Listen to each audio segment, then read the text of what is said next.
Get more latest updates. Press the subscribe option and press the bell icon. Hi viewers, welcome to our channel. రాష్ట్ర ప్రభుత్వం కొత్తగా 4 కార్డులు ఇవ్వనుంది. చౌక దుకాణాలలో నిత్యావసరాలకు బియ్యం కార్డు మాత్రమే ఇస్తుంది. ఉచిత వైద్య సేవల కోసం ఆరోగ్యశ్రీ కార్డు ఇస్తారు. ఫీజు రియంబర్స్మెంట్ కోసం మరో కార్డు ఇస్తారు. పింఛన్ పొందే వారికి పింఛన్ కార్డు అందిస్తారు. ఈ కార్డులు ఆయా పథకాలకు మాత్రమే ఉపయోగపడతాయి. ఈ నెల 20 నుంచి గ్రామ సచివాలయ ఉద్యోగులు వాలంటీర్ల ద్వారా అర్హులను ఎంపిక చేసే కార్డులను జారీ చేస్తారు. దీనికి సంబంధించిన ప్రస్తుతం ఉన్న నిబంధనలు సరళీకరించే దిశగా ప్రభుత్వం యోచిస్తోంది.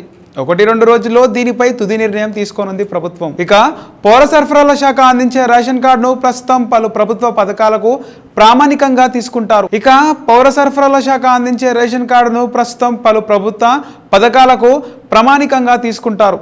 నివాస ధృవీకరణ రేషన్ కార్డునే గుర్తింపు పత్రంగా తీసుకుంటున్నారు. ఇకపై పౌర సరఫరాల శాఖ బియ్యం కార్డే ఇస్తోంది. దీనిపై బియ్యం, పప్పులు, ఇతర నిత్యావసరాలు మాత్రమే తీసుకునేందుకు వీలుంటుంది.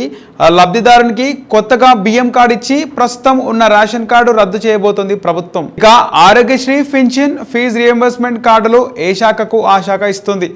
అర్హులను గుర్తింపు చేసి ఆయా శాఖలు నిబంధనలు రూపొందించుకుంటున్నాయి. కొత్తగా గుర్తించే వారితో పాటు ఇప్పుడు ప్రయోజనం పొందుతున్న వారికి కొత్త కార్డులు అందిస్తారు.